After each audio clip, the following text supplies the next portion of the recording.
Então vamos à regra número 1, a regra dos 80-20. O que é isso?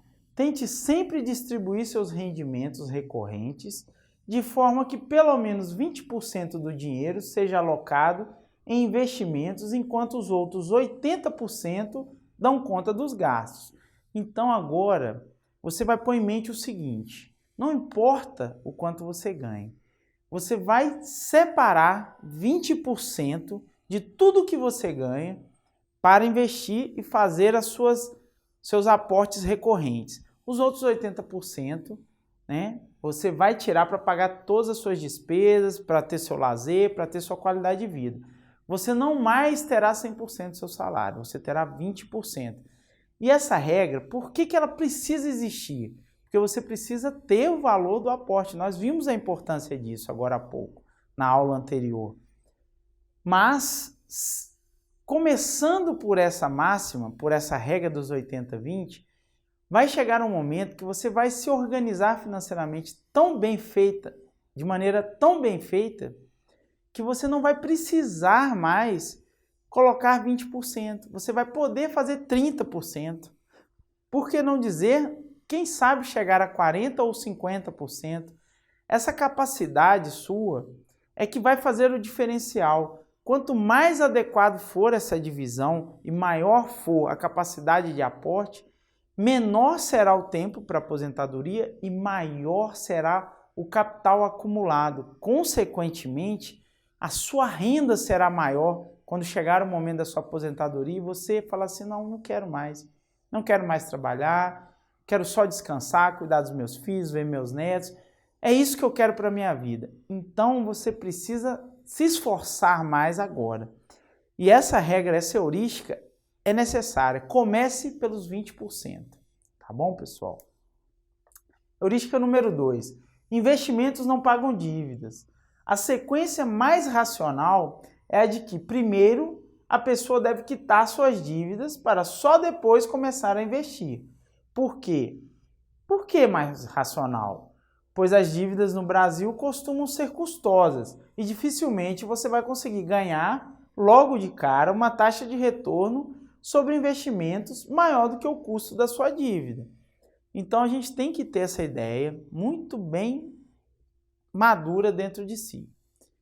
Não pode começar a investir sem antes pagar as suas dívidas. Você não pode ter uma dívida de longo prazo e começar a investir, porque você está tirando, na verdade, a sua capacidade de quitar uma dívida cuja taxa de financiamento é altíssima, e aí você vai buscar a sorte de talvez ter uma média, né, um retorno mediano, uma taxa de retorno mediana, que não vai resolver a sua situação. Você vai continuar tendo uma dívida, você vai continuar pagando juros para a instituição financeira em detrimento de ter um dia uma capacidade melhor de aportar. Então, pague suas dívidas. A partir daí, sim, comece a investir. Essa é uma heurística número 2, muito importante. Os investimentos, eles não pagam dívida. Por que eles não pagam dívidas? Porque se você está investindo para tirar do lucro o necessário para pagar a dívida, necessariamente você está fazendo uma péssima escolha, principalmente com instituições financeiras. No Brasil, se paga as maiores taxas de juros do mundo. Dificilmente e certamente você não conseguirá uma taxa de retorno que vá valer a pena manter a dívida para buscar o retorno para pagar a dívida. Não façam isso. Não caiam nessa esparrela, nessa falsa ideia de que você será um investidor fora do comum e conseguirá ganhar taxas de retorno, pelo menos não no início. Sim, você certamente com a prática, com os erros e acertos muito bem praticados, você vai conseguir uma taxa de retorno excepcional com o passar do tempo. Mas dificilmente a gente consegue bater cheque especial, cartão de crédito. Então não façam esse tipo de dívida. Ou pelo menos não deixem de pagar esse tipo de dívida. Heurística número 3, a versatilidade da renda. A renda é menos volátil do que as cotações. Suponha que você venha investindo em títulos públicos que pagam cupom, juros, né? Ações que pagam dividendos, como a gente já viu, e fundos imobiliários que pagam aluguéis mensais. Por que eu dei esse exemplo? Porque é exatamente esse aí o formato do projeto para a aposentadoria, que eu acredito que seja o suficiente para qualquer um. Por isso que eu estou dando esse exemplo. Então imagine sua carteira contendo esses produtos. Ao somar e compor o retorno desses ativos complementares, imagine que você alcançou uma renda média de R$4.000, obtida exclusivamente dos investimentos, ou seja, sem contar o salário de cada mês. Se você conseguiu, através das rendas recorrentes, né, como a gente já falou, juros, dividendos e todo aquele recurso atrelado aos ativos que estão te gerando essa renda, se você conseguir R$4.000 por mês, dependendo aí, não sei como é a sua vida, o quanto você precisa para viver, mas eu sei que quanto mais velho nós nos tornamos, tirando aqueles que estão, né, com a saúde comprometida, precisamos cada vez menos das coisas e muito mais das pessoas, muito mais da palavra de Deus, muito mais do afeto das pessoas. Então, precisamos cada vez menos de dinheiro. Considerando isso como uma máxima, imagine você tendo uma renda em que você às vezes nem vai gastar todo ele. Esse é o momento em que você atinge a liberdade financeira. Este é o momento em que você escolhe o que fazer e quando fazer. Então siga essa heurística e o caminho será plano e suave. Então agora quais são os primeiros passos? Tá, você já me falou que eu tenho que respeitar meu perfil, você já me falou que eu tenho que saber meus objetivos, você já me falou das heurísticas, né, das regras que eu preciso seguir para então eu começar a investir. Mas e para eu começar a investir? O que eu tenho que fazer? Quais são os primeiros passos? Primeiro, retirar todo o seu capital guardado em bancos. Chegou a hora de estourar porquinho, tirar da poupança. Chegou a hora de pedir de volta aquele dinheiro emprestado, porque você vai se tornar um investidor. Então você precisa ter a liquidez e o dinheiro em mãos. Número 2, abrir sua conta em uma corretora de valores. Daqui a pouquinho eu vou passar para vocês os slides com uma lista de corretoras, com os preços, as principais corretoras, de acordo com o tipo de produto, aquelas que valem mais a pena, ou seja, aquelas que não cobram taxa para isso ou para aquilo, porque a gente precisa sempre minimizar os custos. Então a gente tem que abrir a conta na corretora. E o que é a corretora? A corretora é como se fosse uma conta bancária. Pense que é uma instituição financeira, é um banco, no qual você vai ter um número de conta, você vai ser dono daquela conta, você vai enviar dinheiro da sua conta bancária diretamente para ela e dela para a sua conta bancária. Não há como fazer, por exemplo, um depósito de outra conta na sua conta da corretora. Tampouco há como você enviar para outra conta, que não seja sua própria conta corrente em seu nome, cadastrado previamente. Você precisa da corretora por quê? Seu dinheiro fica na corretora? Não, seu dinheiro não fica na corretora. O que você faz, na verdade, é usar a corretora como um meio para se atingir ao fim, que é o investimento, que é o ativo que você escolheu através das técnicas mais adequadas. Então, o que você vai fazer? Abriu, pegou o número da conta, transferiu o dinheiro, escolheu o produto, comprou e esse produto vai ficar lá na corretora? Muito provavelmente não, a não ser que seja um fundo da própria corretora. Mas Tesouro Direto não fica lá, as ações não ficam lá, todas elas ficam na B3, onde se paga uma taxa de custódia para que se mantenha esses produtos em guarda. Passo 3, estabelecer seus objetivos, né? Seu objetivo é objetivo, já falei isso exaustivamente. Entender qual o seu perfil de investidor, já expliquei também, você precisa se entender se você é um investidor conservador, se você é um investidor moderado, se você é um investidor mais agressivo. Então, né? Se conheça primeiro antes de começar a investir. Então vamos para o passo 3, estabelecer seu objetivo, objetivos como eu já disse, né? Isso é extremamente importante, você saber aonde você quer chegar antes de começar a investir. Passo 4, entender qual o seu perfil de investidor. Como eu já disse, você precisa saber se você tem as características de conservador, de moderado ou de arrojado. Identificado isso com parcimônia, com tranquilidade, você vai então conseguir iniciar a sua vida de investimentos sem sofrimento, que é o objetivo. Você não tem que sofrer, você não tem que fazer algo fora daquilo que você aguenta. Então se entenda como investidor. Passo 5, criar sua carteira de investimento, né, seu portfólio, iniciar seus aportes. Aí você efetivamente vai começar. Vai aplicar as técnicas que vocês vão aprender no módulo 5, 6 e 7 e aí inicia-se as compras de maneira adequada, de maneira correta, de maneira aplicativa, porque aplicando-se as técnicas, a probabilidade de êxito é altíssimo. E aí sim você vai se tornar um investidor capaz de alcançar seus objetivos e suas metas.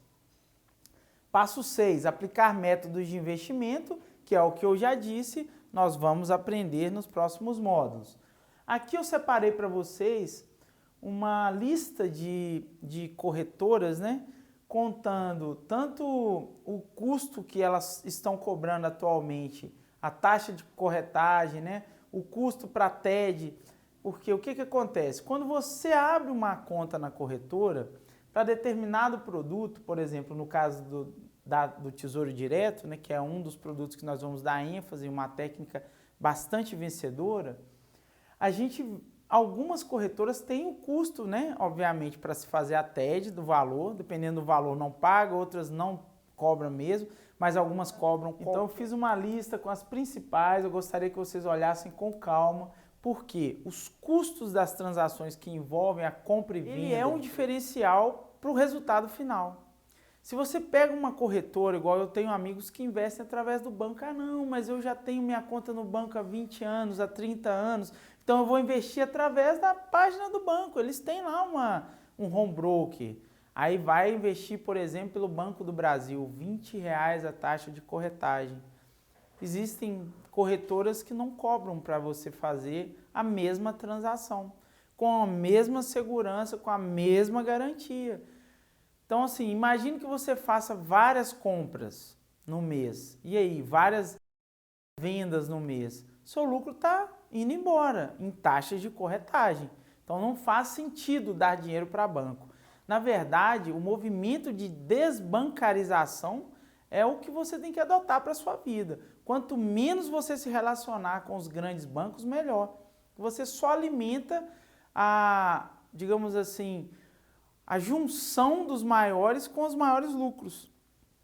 Por quê? Se você pode não pagar taxa ou pagar as menores taxas, por que não fazê-lo? E para isso eu deixei essa lista para vocês, espero que vocês olhem com bastante cuidado, bastante calma, porque o objetivo é economizar sempre.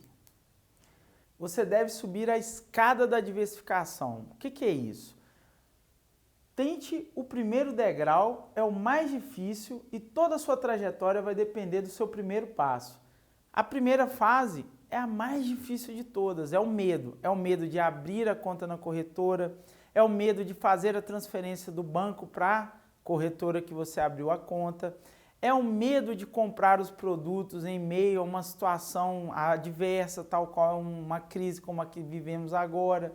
Então, se você rompe essa primeira fase, você cai na segunda fase, que é o foco.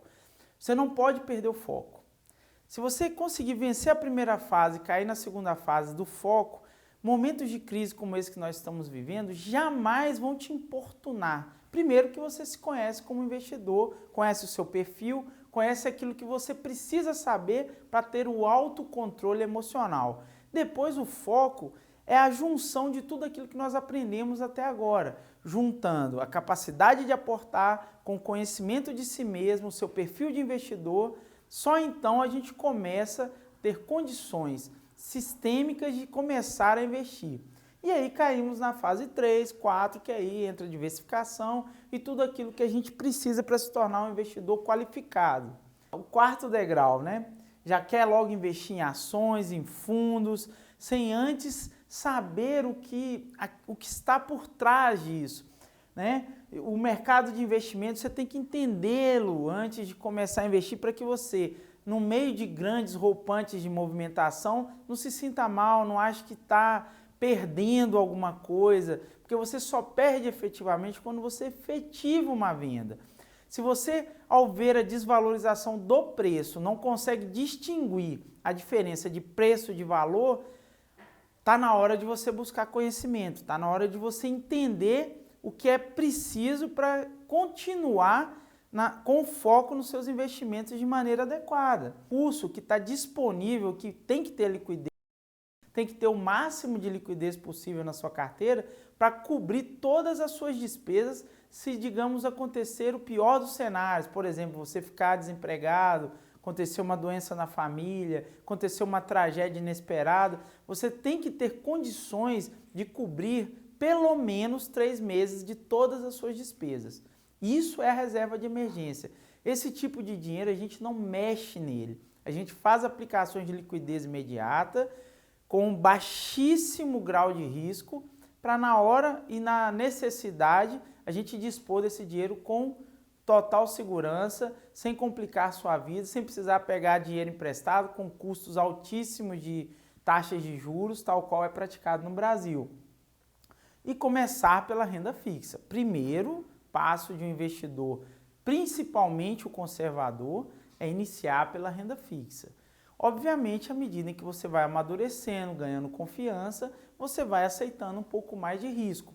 Lembrando que risco não tem nada a ver com perder dinheiro. É aceitar um risco de volatilidade, de saber que aquilo vai aumentar ou subir em determinado momento e ter a paciência de aguardar e ter a parcimônia de saber que você está cumprindo aqueles passos que foram aprendidos e serão ainda aprendidos nos próximos módulos. E só então a gente deve investir em fundos imobiliários, ações, derivativos, mini contratos em dólar. Existem uma gama de produtos, COI. Então, assim, para chegar nesse patamar, você precisa se entender como investidor e entender tudo que perpassa até o momento da escolha do ativo.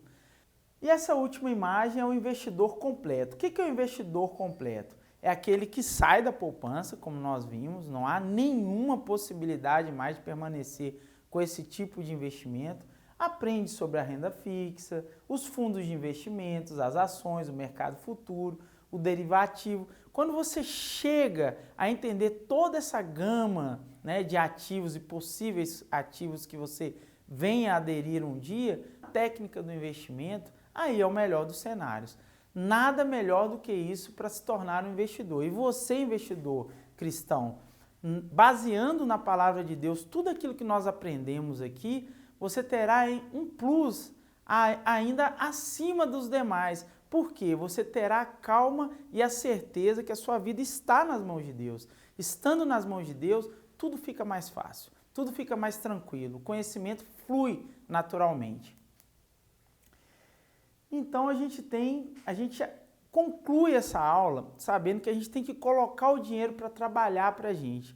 Quando a gente atingir aquele X que eu expliquei para vocês, o ponto de equilíbrio dos seus investimentos, o dinheiro irá trabalhar para vocês. E esse é o melhor dos cenários. Esse é o objetivo do projeto para buscar a aposentadoria livre das amarras do mundo.